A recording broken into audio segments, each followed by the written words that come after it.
Picture this. You finish all 5 gens and you're ready to head over to open one of the exit gates when all of a sudden you realize a teammate is on a hook or is about to get hooked. What do? Should you go for the exit gate or go for the unhook?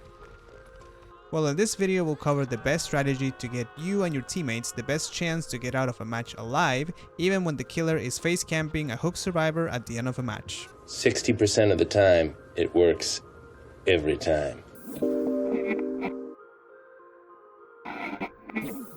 This is part 2 of the series of videos I'm uploading with tips for survivors. If you missed part 1, you can click on the card on the upper right corner of your screen or click on the link in the description below. Let's get into it. We'll cover 2 very common scenarios that happen after all the gens are repaired. Scenario number 1. All the gens have been repaired, there's 3 or 4 survivors left in the trial and one of them is on a hook. To save the hook teammate, this is what you can do. Before heading over to try to unhook, get all your teammates back to full health in case any of them are injured. You'll hear people call this to reset.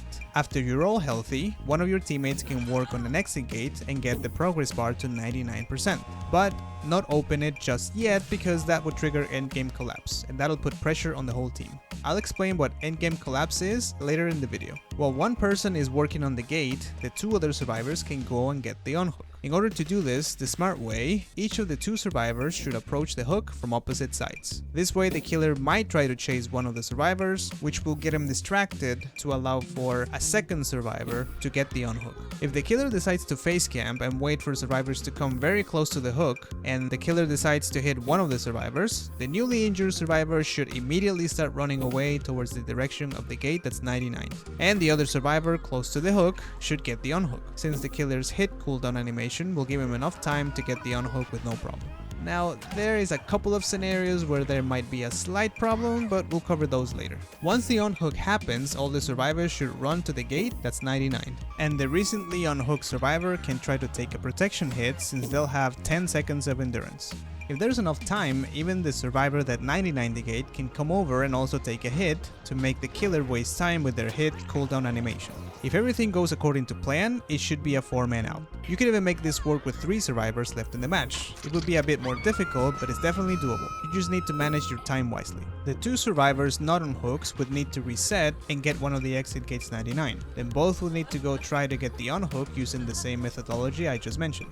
As soon as one gets hit, the other one gets the unhook and everyone runs towards the exit gate. Less chances of all getting out, but the closer the hook is to the exit gate, the higher the chances of everyone getting out alive. Now let's talk about the things that can happen that could throw a wrench in the plan. The first quote-unquote wrench in the plan is the killer has the perk Save the Best for Last equipped, Stibiffle for short. If the killer has Stibiffle and has a decent amount of tokens or stacks, say 5 or more, the hit cooldown animation will be reduced significantly. This will make unhooking very difficult. She's got save, then you may need to recognize that at least one of the survivors will not escape.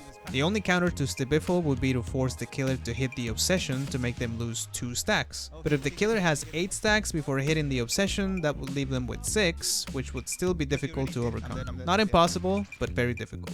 The second quote-unquote wrench in the plan could be Know It. This is a perk that activates as a hex, meaning it resides in a totem, and the only counter to it is to cleanse or bless it. While active, this perk exposes all the survivors, meaning they can be down with 1 basic attack, and it also gives the killer haste, making them move 4% faster than normal. The survivors won't know the killer has this perk until one of them is hit with a basic attack while the perk is active, or a survivor happens to spot the lit totem after all the gens are repaired. Sometimes the perk will spawn right next to the hook survivor, so that will make it almost impossible to counter.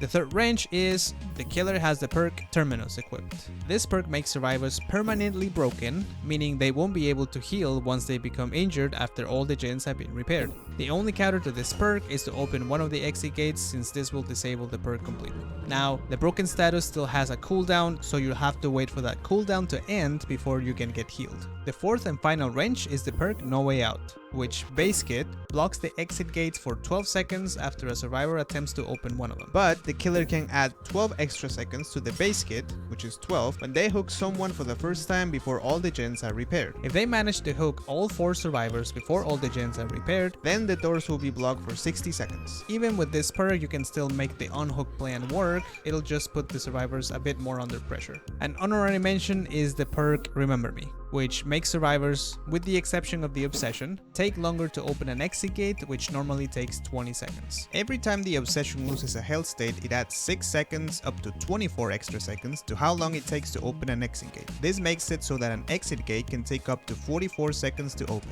Not very many killers run this perk, and if the Obsession is the one opening a gate, this perk is completely nullified.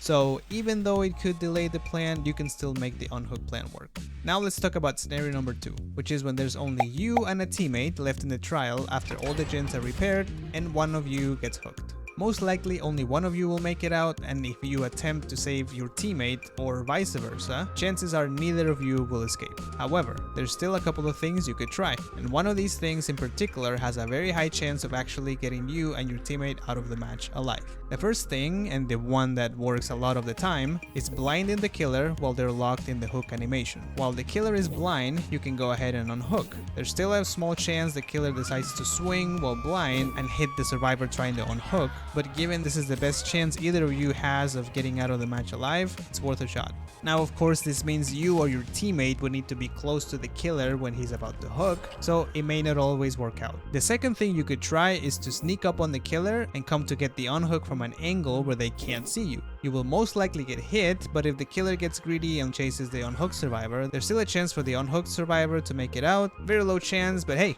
it can happen. I will give you one last tip for this second scenario. If you decide to leave your teammate on the hook and not attempt to save him, and it's your teammate's first hook, try not to leave the match right away. Instead, wait until your teammate takes his 3 attempts to try to unhook themselves. They might have the perk Deliverance, or maybe the entity will grant them grace and allow them to unhook themselves without Deliverance. And in case you're not familiar with endgame collapse, here's the explanation. Endgame collapse, also referred to as EGC, is triggered after either of the 2 exit gates are open, or once the killer closes hatch. Once triggered, a 2-minute timer starts counting. At the end of the 2 minutes, if there are any survivors still in the match, they will die to the entity. The timer is slowed down to half speed whenever there is a survivor in the dying state, on a hook, or a cage of atonement. The timer can only be slowed down, but never stopped. If you want more tips on Survivor, check out my tips playlist, or if you're interested in Survivor builds, I have a playlist for that too. If you'd like to be notified when I upload part 3 of this series, click the subscribe button and I'll see you on the next one. Thanks for watching.